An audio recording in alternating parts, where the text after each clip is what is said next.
Crooken Sands by Bram Stoker. Mr. Arthur Fernley Markam, who took what was known as the Red House above the Mains of Crooken, was a London merchant, and being essentially a Cockney, thought it necessary when he went for the summer holidays to Scotland to provide an entire rig-out as a Highland chieftain, as manifested in chromolithographs and on the music hall stage. He had once seen in the Empire the great prince, the Bounder King, bring down the house by appearing as the MacSlogan of that ilk, and singing the celebrated Scotch song, "There's nothing like haggis to make a mun dry," and he had ever since preserved in his mind a faithful image of the picturesque and warlike appearance which he presented. Indeed, if the true inwardness of Mr. Markam's mind on the subject of his selection of Aberdeenshire as a summer resort were known, it would be found that in the foreground of the holiday locality which his fancy painted stalked the many-hued figure of the MacSlogan of that ilk. However, be this as it may, a very kind fortune, certainly so far as external beauty was concerned, led him to the choice of Crooken Bay. It is a lovely spot, between Aberdeen and Peterhead, just under the rock-bound headland whence the long dangerous reefs known as the Spurs run out into the North Sea. Between this and the Mains of Crooken, a village sheltered by the northern cliffs, lies the deep bay, backed with a multitude of bent-grown dunes where the rabbits are to be found in thousands. Thus, at either end of the bay is a rocky promontory, and when the dawn or the sunset falls on the rocks of red syenite the effect is very lovely. The bay itself is floored with level sand, and the tide runs far out, leaving a smooth waste of hard sand on which are dotted here and there the stake nets and bag nets of the salmon fishers. At one end of the bay there is a little group of cluster of rocks whose heads are raised something above high water, except when in rough weather the waves come over them green. At low tide they are exposed down to sand level, and here is perhaps the only little bit of dangerous sand on this part of the eastern coast. Between the rocks, which are apart about some 50 feet, is a small quicksand which, like the Goodwins, is dangerous only with the incoming tide. It extends outwards till it is lost in the sea, and inwards till it fades away in the hard sand of the upper beach. On the slope of the hill which rises beyond the dunes, midway between the Spurs and the port of Crooken, is the Red House. It rises from the midst of a clump of fir trees which protect it on 3 sides, leaving the whole sea-front open. A trim, old-fashioned garden stretches down to the roadway, on crossing which a grassy path, which can be used for light vehicles, threads a way to the shore, winding amongst the sandhills. When the Markam family arrived at the Red House, after their 36 hours of pitching on the Aberdeen steamer Ban Righ from Blackwall, with a subsequent train to Yellon and drive of a dozen miles, they all agreed that they had never seen a more delightful spot. The general satisfaction was more marked, as that very time none of the family were, for several reasons, inclined to find favourable anything or any place over the Scottish border. Though the family was a large one, the prosperity of the business allowed them all sorts of personal luxuries, amongst which was a wide latitude in the way of dress. The frequency of the Markam girls' new frocks was a source of envy to their bosom friends and of joy to themselves. Arthur Fernley Markam had not taken his family into his confidence regarding his new costume. He was not quite certain that he should be free from ridicule, or at least from sarcasm, and as he was sensitive on the subject, he thought it better to be actually in the suitable environment before he allowed the full splendour to burst upon them. He had taken some pains to ensure the completeness of the Highland costume. For the purpose he had paid many visits to the Scotch all-wool tartan clothing mart, which had been lately established in Copthall Court by the masters MacCallum More and Roderick MacDhu. He had anxious consultations with the head of the firm, MacCallum, as he called himself, resenting any such additions as Mr. or Esquire. The known stock of buckles, buttons, straps, brooches, and ornaments of all kinds were examined in critical detail, and at last an eagle's feather of sufficiently magnificent proportions was discovered, and the equipment was complete.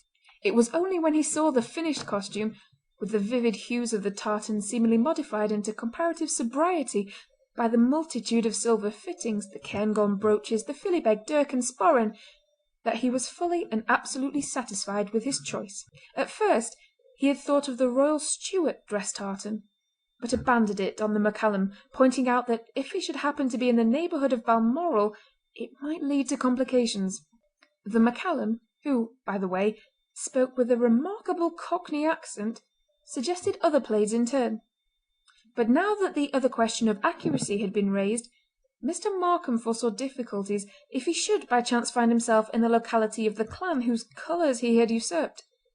The MacCallum at last undertook to have, at Markam's expense, a special pattern woven, which would not be exactly the same as any existing tartan, though partaking of the characteristics of many. It was based on the Royal Stuart, but contained suggestions as to simplicity of pattern from the MacAllister and Ogilvy clans, and as to neutrality of colour from the clans of Buchanan, Macbeth, Chief of Macintosh, and MacLeod. When the specimen had been shown to Markam, he had feared somewhat lest it should strike the eye of his domestic circle as gaudy, but as Roderick MacDhu fell into perfect ecstasies over its beauty, he did not make any objection to the completion of the piece. He thought, and wisely, that if a genuine Scotchman like MacDhu liked it, it must be right, especially as the junior partner was a man very much of his own build and appearance. When the MacCallum was receiving his cheque, which, by the way, was a pretty stiff one, he remarked, I've taken the liberty of having some more of the stuff woven in case you or any of your friends should want it." Markam was gratified, and told him that he should be only too happy if the beautiful stuff which they had originated between them should become a favourite, as he had no doubt it would in time. He might make and sell as much as he would. Markam tried the dress on in his office one evening after the clerks had all gone home. He was pleased, though a little frightened at the result. The MacCallum had done his work thoroughly, and there was nothing omitted that could add to the martial dignity of the wearer. "I shall not, of course, take the claymore and the pistols with me on ordinary occasions," said Markam to himself as he began to undress. He determined that he would wear the dress for the first time on landing in Scotland, and accordingly, on the morning when the Ban Righ was hanging off the Girdleness lighthouse, waiting for the tide to enter the port of Aberdeen, he emerged from his cabin in all the gaudy splendour of his new costume. The first comment he heard was from one of his own sons, who did not recognise him at first. "Here's a guy! Great Scott! It's the governor!" And the boy fled forthwith and tried to bury his laughter under a cushion in the saloon. Markam was a good sailor and had not suffered from the pitching of the boat, so that his naturally rubicund face was even more rosy by the conscious blush which suffused his cheeks when he had found himself at once the cynosure of all eyes. He could have wished that he had not been so bold, for he knew from the cold that there was a big bare spot under one side of his jauntily worn Glengarry cap. However, he faced the group of strangers boldly. He was not, outwardly, upset, even when some of the comments reached his ears. "He's off his blooming champ," said a Cockney in a suit of exaggerated plaid. "There's flies on him," said a tall thin Yankee, pale with sea-sickness, who was on his way to take up his residence for a time as close as he could get to the gates of Balmoral. "Happy thought! Let us fill our mulls. Now's the chance," said a young Oxford man on his way home to Inverness. But presently Mr. Markam heard the voice of his eldest daughter. "Where is he? Where is he?" And she came tearing along the deck with her hat blowing behind her. Her face showed signs of agitation, for her mother had just been telling her of her father's condition. But when she saw him, she instantly burst into laughter so violent that it ended in a fit of hysterics. Something of the same kind happened to each of the other children. When they had all had their turn, Mr. Markam went to his cabin and sent his wife's maid to tell each member of the family that he wanted to see them at once. They all made their appearance, suppressing their feelings as well as they could. He said to them very quietly, "My dears, don't I provide you all with ample allowances?" "Yes, father," they all answered gravely. "No one could be more generous." "Don't I let you dress as you please?" "Yes, father," this a little sheepishly. "Then, my dears, don't you think it would be nicer and kinder of you not to try and make me feel uncomfortable, even if I do assume a dress which is ridiculous in your eyes, though quite common enough in the country where we are about to sojourn?" There was no answer except that which appeared in their hanging heads. He was a good father, and they all knew it. He was quite satisfied and went on, "There now, run away and enjoy yourselves. We shan't have another word about it." Then he went on deck again and stood bravely the fire of ridicule which he recognised around him, though nothing more was said within his hearing. The astonishment and the amusement which his get-up occasioned on the Ban Righ was, however, nothing to that which it created in Aberdeen. The boys and loafers, and women with babies, who waited at the landing shed, followed en masse as the Markham party took their way to the railway station. Even the porters, with their old-fashioned knots and their new-fashioned barrows, who await the traveller at the foot of the gangplank, followed in wondering delight. Fortunately, the Peterhead train was just about to start, so that the martyrdom was not unnecessarily prolonged. In the carriage the glorious Highland costume was unseen, and as there were but few persons at the station at Yellon, all went well there. When, however, the carriage drew near to the Mains of Crooken and the fisher folk had run to their doors to see who it was that was passing, the excitement exceeded all bounds. The children with one impulse waved their bonnets and ran shouting behind the carriage. The men forsook their nets and their baiting and followed. The women clutched their babies and followed also. The horses were tired after their long journey to Yellon and back, and the hill was steep, so that there was ample time for the crowd to gather and even to pass on ahead. Mrs. Markham and the elder girls would have liked to make some protest or to do something to relieve their feelings of chagrin at the ridicule which they saw on all faces, but there was a look of fixed determination on the face of the seeming Highlander which awed them a little, and they were silent.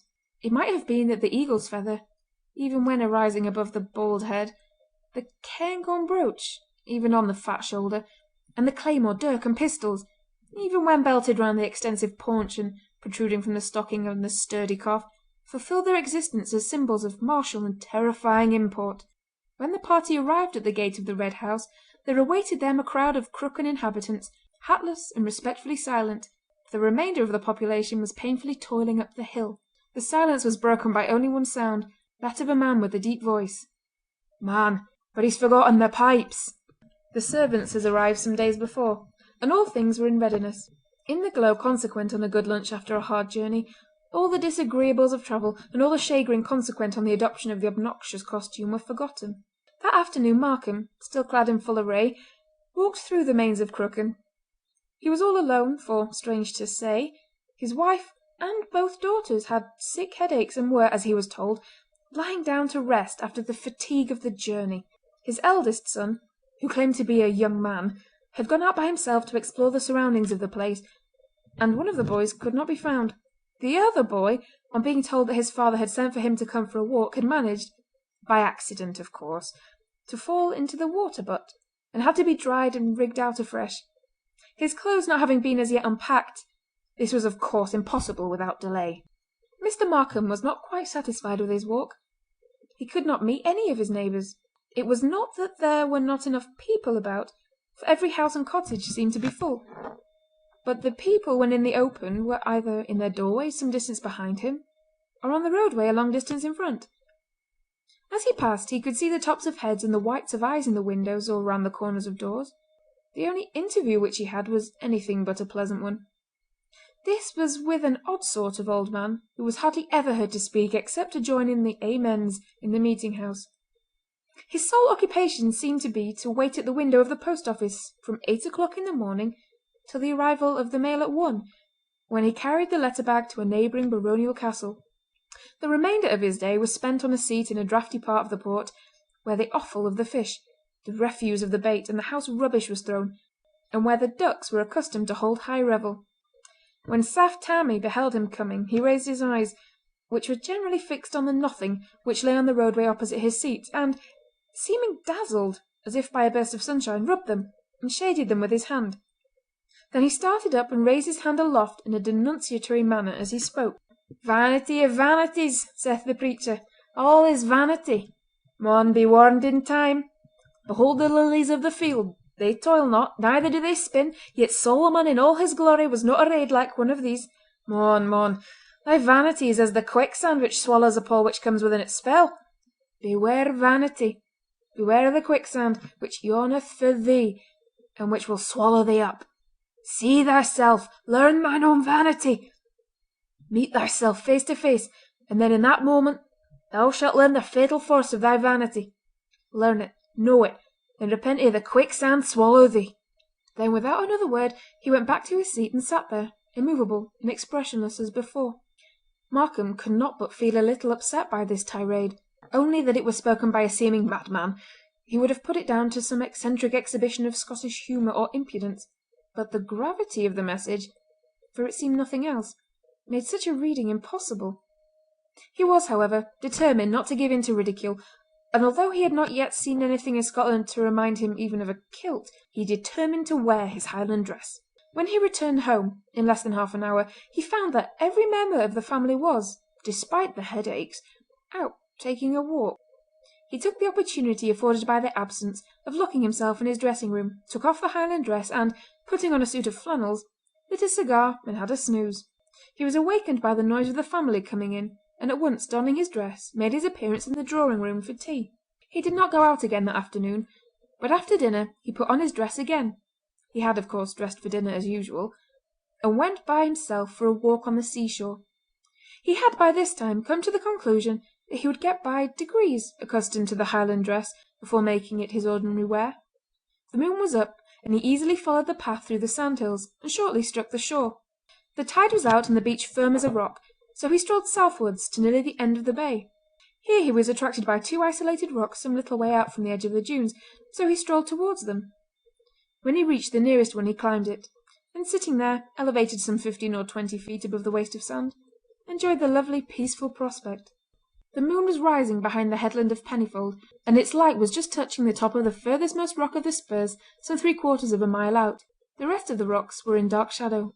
As the moon rose over the headland, the rocks of the spurs and then the beach by degrees became flooded with light. For a good while Mr. Markam sat and looked at the rising moon and the growing area of light which followed its rise.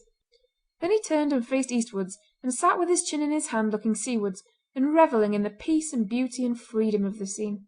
The roar of London, the darkness and the strife and the weariness of London life seemed to have passed quite away, and he lived at the moment a freer and higher life. He looked at the glistening water as it stole its way over the flat waste of sand, coming closer and closer insensibly. The tide had turned. Presently he heard a distant shouting along the beach very far off. Fishermen calling to each other, he said to himself, and looked around. As he did so he got a horrible shock, for though just then a cloud sailed across the moon he saw, in spite of the sudden darkness around him, his own image. For an instant, on the top of the opposite rock, he could see the bald back of the head and the Glengarry cap with the immense eagle's feather. As he staggered back his foot slipped, and he began to slide down towards the sand between the two rocks. He took no concern as to failing, for the sand was really only a few feet below him, and his mind was occupied with a figure or simulacrum of himself, which had already disappeared. As the easiest way of reaching terra firma, he prepared to jump the remainder of the distance. All this had taken but a second, but the brain works quickly, and even as he gathered himself with a spring he saw the sand below him lying so marbly level, shake and shiver in an odd way. A sudden fear overcame him, his knees failed, and instead of jumping he slid miserably down the rock, scratching his bare legs as he went. His feet touched the sand, went through it like water, and he was down below his knees before he realised that he was in a quicksand. Wildly he gasped up the rock to keep himself from sinking further. Unfortunately there was a jutting spur or edge which he was able to grasp instinctively. To this he clung in grim desperation. He tried to shout, but his breath would not come, till after a great effort his voice rang out. Again he shouted, and it seemed as if the sound of his own voice gave him new courage, for he was able to hold on to the rock for a longer time than he thought possible, though he held on only in blind desperation. He was, however, beginning to find his grasp weakening, when, joy of joys, his shout was answered by a rough voice from just above him. "God be thanked, I'm nae too late!" And a fisherman with great thigh boots came hurriedly climbing over the rock. In an instant he recognised the gravity of the danger, and with a cheering "Hold fast, mon! I'm coming!" scrambled down till he found a firm foothold. Then, with one strong hand holding the rock above, he leaned down, and catching Markam's wrist, called out to him, "Haud to me, mon! Haud to me wi' the hand!" Then he lent his great strength, and with a steady, sturdy pull, dragged him out of the hungry quicksand and placed him safe upon the rock. Hardly giving time to draw breath, he pulled and pushed him, never letting him go for an instant, over the rock into the firm sand beyond it, and finally deposited him, still shaking from the magnitude of his danger, high upon the beach. Then he began to speak. "Mon, but I was just in time. If I'd no laughed at you foolish lads and begun to rin at the first, you'd have been sinking down to the bowels of the earth by the noo. Wullie Beagrie thought you was a ghaist, and Tom McPhail swore you was only like a goblin on a puddick steel. 'Na,' said I, 'yon's but the daft Englishman, that loony that'd escape us frae the waxworks.' I was thinking that, being strange and silly, if not a whole made feel, ye'd no ken the ways of the quicksand. I shouted to warn ye, and they ran to drag ye aff if need be. But God be thankit, be ye full or only half daft wi' your vanity. I was no that late." And he reverently lifted his cap as he spoke. Mr. Markam was deeply touched and thankful for his escape from a horrible death, but the sting of the charge of vanity, thus made once more against him, come through his humility. He was about to reply angrily when suddenly a great awe fell upon him as he remembered the warning words of the half-crazy letter-carrier: "Meet thyself face to face, and repent ere the quicksand shall swallow thee." Here, too, he remembered the image of himself that he had seen, and the sudden danger from the deadly quicksand that had followed. He was silent a full minute, and then said, "My good fellow, I owe you my life." The answer came with reverence from the hardy fisherman. "Na, you're that to God. But as for me, I'm only too glad to be the humble instrument of his mercy." "But you will let me thank you?" said Mr. Markam, taking both the great hands of his deliverer in his and holding them tight. "My heart is too full as yet, and my nerves are too much shaken to let me say much, but, believe me, I am very, very grateful." It was quite evident that the poor old fellow was deeply touched, for the tears were running down his cheeks. The fisherman said, with a rough but true courtesy, "Aye, sir, thank me and you will, if it'll do your poor heart good. And I'm thinking that if it were me I'd be thankful too. But, sir, as for me, I need no thanks. I am glad, so I am." That Arthur Fernlee Markam was really thankful and grateful was shown practically later on. Within a week's time there sailed into Port Crooken the finest fishing smack that had ever been seen in the harbour of Peterhead. She was fully found with sails and gear of all kinds, and with nets of the best. Her master and men went away by the coach, after having left with Simon Fisher's wife the papers which made her over to him. As Mr. Markam and the salmon fisher walked together along the shore, the former asked his companion not to mention the fact that he had been in such imminent danger, for that it would only distress his dear wife and children. He said that he would warn them all of the quicksand, and for that purpose he, then and there, asked questions about it till he felt that his information on the subject was complete. Before they parted he asked his companion if he had happened to see a second figure, dressed like himself, on the other rock as he had approached to succour him. "Na," came the answer. "There isna sic another fool in these parts. Nor has there been since the time of Jamie Fleeman, him that were fool to the Laird of Udny. Why, mon, sic a heathenish dress as ye have on till he has nae seen in these parts for the memory o' man. And I'm thinking that sic a dress was never for sitting on the cold rock as ye done beyont, mon. But do ye no fear o' rheumatism or the lumbagy wi' flopping doon on the cold stones wi' your bare flesh? I was thinking that it was daft ye were when I see ye the morning doon the port. But it's fool or idiot ye maun be for the look o' that."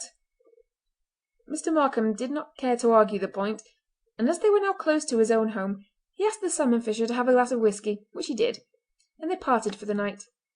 He took good care to warn all his family of the quicksand, telling them that he had himself been in some danger from it. All that night he never slept. He heard the hours strike one after the other, but try how he would he could not get to sleep. Over and over again he went through the horrible episode of the quicksand, from the time that Saft Tammie had broken his habitual silence to preach to him of the sin of vanity and to warn him. The question kept ever arising in his mind, "Am I then so vain as to be in the ranks of the foolish?" And the answer ever came in the words of the crazy prophet: "Vanity of vanities, all is vanity. Meet thyself face to face, and repent ere the quicksand shall swallow thee." Somehow a feeling of doom began to shape itself in his mind, that he would yet perish in that same quicksand, for there he had already met himself face to face.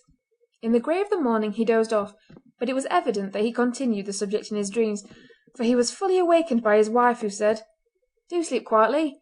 That blessed oil and soot has got on your brain. Don't talk in your sleep if you can help it."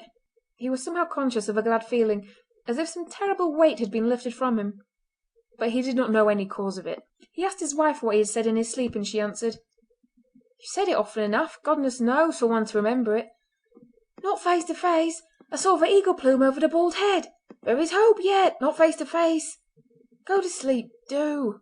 And then he did go to sleep, for he seemed to realise that the prophecy of the crazy man had not yet been fulfilled. He had not met himself face to face, as yet, at all events. He was awakened early by a maid who came to tell him that there was a fisherman at the door who wanted to see him. He dressed himself as quickly as he could, for he was not yet expert with the Highland dress, and hurried down, not wishing to keep the salmon fisher waiting. He was surprised and not altogether pleased to find that his visitor was none other than Soft Tammy, who at once opened fire on him.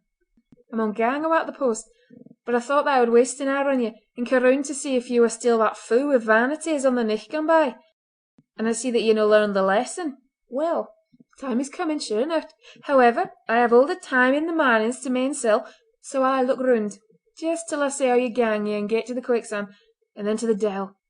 I'm off to my work the noo," and he went straight away, leaving Mr. Markam considerably vexed, for the maids within earshot were vainly trying to conceal their giggles. He had fairly made up his mind to wear on that day ordinary clothes, but the visit of Soft Tammy reversed his decision. He would show them all that he was not a coward, and he would go on as he had begun, come what might. When he came to breakfast in full martial panoply, the children, one and all, held down their heads and the backs of their necks became very red indeed. As, however, none of them laughed, except Titus, the youngest boy, who was seized with a fit of hysterical choking and was promptly banished from the room. He could not reprove them, but began to break his egg with a sternly determined air. It was unfortunate that as his wife was handing him a cup of tea, one of the buttons of his sleeve caught in the lace of a morning wrapper, with the result that the hot tea was spilt over his bare knees. Not unnaturally, he made use of a swear word, whereupon his wife, somewhat nettled, spoke out. "Well, Arthur, if you will make such an idiot of yourself with that ridiculous costume, what else can you expect? You are not accustomed to it, and you never will be." In answer he began an indignant speech with "Madam," but he got no further, for now that the subject was broached, Mrs. Markam intended to have her say out. It was not a pleasant say, and, truth to tell, it was not said in a pleasant manner. A wife's manner seldom is pleasant when she undertakes to tell what she considers truths to her husband. The result was that Arthur Fernlee Markam undertook then and there that during his stay in Scotland he would wear no other costume than the one she abused. Womanlike, his wife had the last word, given in this case with tears. "Very well, Arthur. Of course you will do as you choose. Make me as ridiculous as you can, and spoil the poor girl's chances in life. Young men don't seem to care as a general rule for an idiot father-in-law. But I must warn you that your vanity will some day get a rude shock, if indeed you are not before then in an asylum or dead." It was manifest after a few days that Mr. Markam would have to take the major part of his outdoor exercise by himself. The girls now and again took a walk with him, chiefly in the early morning or late at night, or on a wet day when there would be no one about. They professed to be willing to go out at all times, but somehow something always seemed to occur to prevent it. The boys could never be found at all on such occasions, and as to Mrs. Markam, she sternly refused to go out with him on any consideration so long as he should continue to make a fool of himself. On the Sunday he dressed himself in his habitual broadcloth, for he rightly felt that church was not a place for angry feelings. But on Monday morning he resumed his Highland garb. By this time he would have given a good deal if he had never thought of the dress, but his British obstinacy was strong, and he would not give in. Soft Tammy called at his house every morning, and not being able to see him nor have any message to take to him, he used to call back in the afternoon when the letter-bag had been delivered and watched for his going out. On such occasions he never failed to warn him against his vanity in the same words which he had used at the first. Before many days were over, Mr. Markam had come to look upon him as little short of a scourge. By the time the week was out, the enforced partial solitude, the constant chagrin, and the never-ending brooding which was thus engendered began to make Mr. Markam quite ill. He was too proud to take any of his family into his confidence, since they had, in his view, treated him very badly.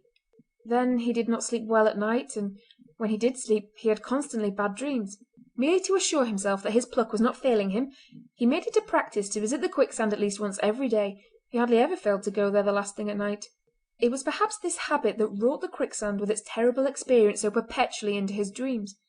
More and more vivid these became, till on waking at times he could hardly realise that he had not been actually in the flesh to visit the fatal spot. He sometimes thought that he might have been walking in his sleep. One night his dream was so vivid that when he awoke he could not believe that it had only been a dream. He shut his eyes again and again, but each time the vision, if it was a vision, or the reality, if it was a reality, would rise before him. The moon was shining full and yellow over the quicksand as he approached it. He could see the expanse of light shaken and disturbed and full of black shadows as the liquid sand quivered and trembled and wrinkled and eddied as was its wont between its pauses of marble calm. As he drew close to it another figure came towards it from the opposite side with equal footsteps. He saw that it was his own figure, his very self, and in silent terror, compelled by what force he knew not, he advanced, charmed as the bird is by the snake, mesmerised or hypnotised, to meet this other self. As he felt the yielding sand closing over him he awoke in the agony of death, trembling with fear, and, strange to say, with the silly man's prophecy seeming to sound in his ears. "Vanity of vanities, all is vanity. See thyself and repent ere the quicksand swallow thee." So convinced was he that this was no dream that he arose, early as it was, and dressing himself without disturbing his wife, took his way to the shore. His heart fell when he came across a series of footsteps on the sands, which he at once recognised as his own. There was the same wide heel, the same square toe. He had no doubt now that he had actually been there, and half horrified and half in a state of dreamy stupor he followed the footsteps, and found them lost in the edge of the yielding quicksand. This gave him a terrible shock, for there were no return steps marked on the sand, and he felt that there was some dread mystery which he could not penetrate, and the penetration of which would, he feared, undo him. In this state of affairs he took two wrong courses. Firstly, he kept his trouble to himself, and as none of his family had any clue to it, every innocent word or expression which they used supplied fuel to the consuming fire of his imagination. Secondly, he began to read books, professing to bear upon the mysteries of dreaming and of mental phenomena generally, with the result that every wild imagination of every crank or half-crazy philosopher became a living germ of unrest in the fertilizing soil of his disordered brain. Thus negatively and positively all things began to work to a common end. Not the least of his disturbing causes was Saft Tammie, who had now become at certain times of the day a fixture at his gate. After a while, being interested in the previous state of this individual, he made inquiries regarding his past with the following result. Saft Tammie was popularly believed to be the son of a laird in one of the counties around the Firth of Forth. He had been partially educated for the ministry, but for some cause which no one ever knew, threw up his prospects suddenly, and, going to Peterhead in its days of whaling prosperity, had there taken service on a whaler. Here off and on he had remained for some years, getting gradually more and more silent in his habits, till finally his shipmate protested against so taciturn a mate, and he had found service amongst the fishing smacks of the Northern Fleet. He had worked for many years at the fishing, with always the reputation of being a wee bit daft, till at length he had gradually settled down at Crooken, where the laird, doubtless knowing something of his family history, had given him a job which practically made him a pensioner. The minister who gave the information finished thus: "It is a very strange thing, but the man seems to have some odd kind of gift, whether it be that second sight which we Scotch people are so prone to believe in, or some other occult form of knowledge I know not, but nothing of a disastrous tendency ever occurs in this place. But the men with whom he lives are able to quote after the event some saying of his which suddenly appears to have foretold it. He gets uneasy or excited, wakes up, in fact, when death is in the air." This did not in any way tend to lessen Mr. Markam's concern, but on the contrary seemed to impress the prophecy more deeply on his mind. Of all the books which he had read on his new subject study, none interested him so much as a German one, Die Doppelgänger, by Dr. Heinrich von Aschenberg, formerly of Bonn. Here he learned for the first time of cases where men had led a double existence, each nature being quite apart from the other, the body being always a reality with one spirit, and a simulacrum with the other. Needless to say that Mr. Markam realised this theory as exactly suiting his own case. The glimpse which he had had of his own back the night of his escape from the quicksand, his own footmarks disappearing into the quicksand with no return steps visible, the prophecy of Saft Tammie about his meeting himself and perishing in the quicksand, all lent aid to the conviction that he was in his own person an instance of the Doppelgänger. Being then conscious of a double life, he took steps to prove his existence to his own satisfaction. To this end, one night before going to bed, he wrote his name in chalk on the soles of his shoes. That night he dreamed of the quicksand, and of his visiting it, dreamed so vividly that on walking in the grey of the dawn he could not believe that he had not been there. Arising, without disturbing his wife, he sought his shoes. The chalk signatures were undisturbed. He dressed himself and stole out softly. This time the tide was in, so he crossed the dunes and struck the shore on the further side of the quicksand. There, oh horror of horrors, he saw his own footprints dying into the abyss. He went home a desperately sad man. It seemed incredible that he, an elderly commercial man, who had passed a long and uneventful life in the pursuit of business in the midst of roaring practical London, should thus find himself enmeshed in mystery and horror, and that he should discover that he had two existences. He could not speak of his trouble even to his own wife, for well he knew that she would at once require the fullest particulars of that other life, the one which she did not know, and that she would at the start not only imagine but charge him with all manner of infidelities on the head of it. And so his brooding grew deeper and deeper still. One evening, the tide then going out and the moon being at the full, he was sitting waiting for dinner when the maid announced that Saft Tammie was making a disturbance outside because he would not be let in to see him. He was very indignant, but did not like the maid to think that he had any fear on the subject, and so told her to bring him in. Tammie entered, walking more briskly than ever with his head up and a look of vigorous decision in the eyes that were so generally cast down. As soon as he entered he said: "I have come to see you once again, and there you sit, still just like a cockatoo on a perch. Well, mon, I forgie ye. Mind you that, I forgie ye." And without a word more he turned and walked out of the house, leaving the master in speechless indignation. After dinner he determined to pay another visit to the quicksand. He would not allow even to himself that he was afraid to go, and so about 9 o'clock, in full array, he marched to the beach, and passing over the sands sat on the skirt of the nearer rock. The full moon was behind him, and its light lit up the bay so that its fringe of foam, the dark outline of the headland, and the stakes of the salmon nets were all emphasised. In the brilliant yellow glow the lights in the windows of Port Crooken and in those of the distant castle of the Lead trembled like stars through the sky. For a long time he sat and drank in the beauty of the scene, and his soul seemed to feel a peace that he had not known for many days. All the pettiness and annoyance and silly fears of the past week seemed blotted out, and a new holy calm took the vacant place. In this sweet and solemn mood he reviewed his late action calmly, and felt ashamed of himself for his vanity and for the obstinacy which had followed it. And then and there he made up his mind that the present would be the last time he would wear the costume which had estranged him from those whom he loved, and which had caused him so many hours and days of chagrin, vexation, and pain. But almost as soon as he arrived at this conclusion, another voice seemed to speak within him, and mockingly to ask him if he should ever get the chance to wear the suit again, that it was too late. He had chosen his course and must now abide the issue. "It's not too late," came the quick answer of his better self, and full of the thought, he rose up to go home and divest himself of the now hateful costume right away. He paused for one look at the beautiful scene. The light lay pale and mellow, softening every outline of rock and tree and housetop, and deepening the shadows into velvety black, and lighting, as with a pale flame, the incoming tide that now crept fringe-like across the flat waste of sand. Then he left the rock and stepped out for the shore. But as he did so a frightful spasm of horror shook him, and for an instant the blood rushing to his head shut out all the light of the full moon. Once more he saw that fatal image of himself moving beyond the quicksand from the opposite rock to the shore.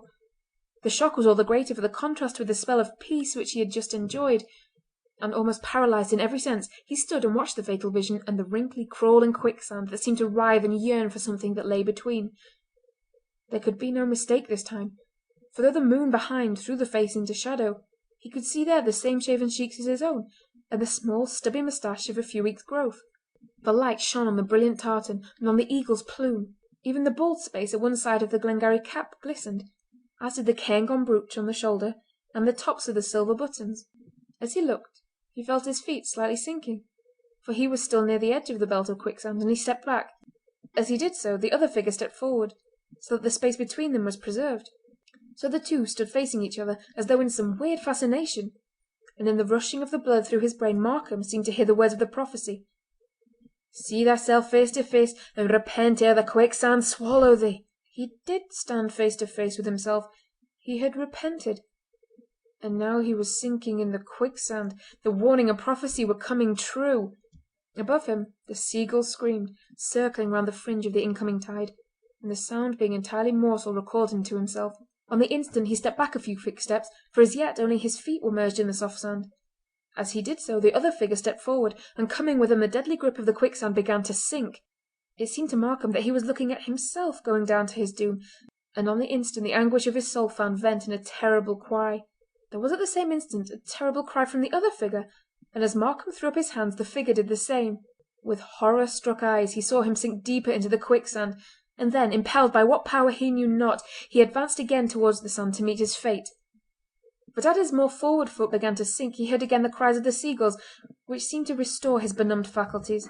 With a mighty effort he drew his foot out of the sand which seemed to clutch it, leaving his shoe behind, and then in sheer terror he turned and ran from the place, never stopping till his breath and strength failed him, and he sank half swooning on the grassy path through the sand hills. Arthur Markham made up his mind not to tell his family of his terrible adventure, until at least such time as he should be complete master of himself. Now that the fatal double, his other self, had been engulfed in the quicksand, he felt something like his old peace of mind. That night he slept soundly and did not dream at all, and in the morning was quite his old self. It really seemed as though his newer and worser self had disappeared for ever, and strangely enough Saft Tammie was absent from his post that morning and never appeared there again, but sat in his old place watching nothing as of old with lack-lustre eye. In accordance with his resolution he did not wear his Highland suit again, but one evening tied it up in a bundle, claymore, dirk, philibeg and all, and bringing it secretly with him, threw it into the quicksand. With a feeling of intense pleasure he saw it sucked below the sand, which closed above it into marble smoothness. Then he went home and announced cheerily to his family assembled for evening prayers, "Well, my dears, you'll be glad to hear that I've abandoned my idea of wearing the Highland dress. I see now what a vain old fool I was and how ridiculous I made myself. Shall never see it again." "Where is it, father?" asked one of the girls, wishing to say something so that such a self-sacrificing announcement as her father's should not be passed in absolute silence. His answer was so sweetly given that the girl rose from her seat and came and kissed him.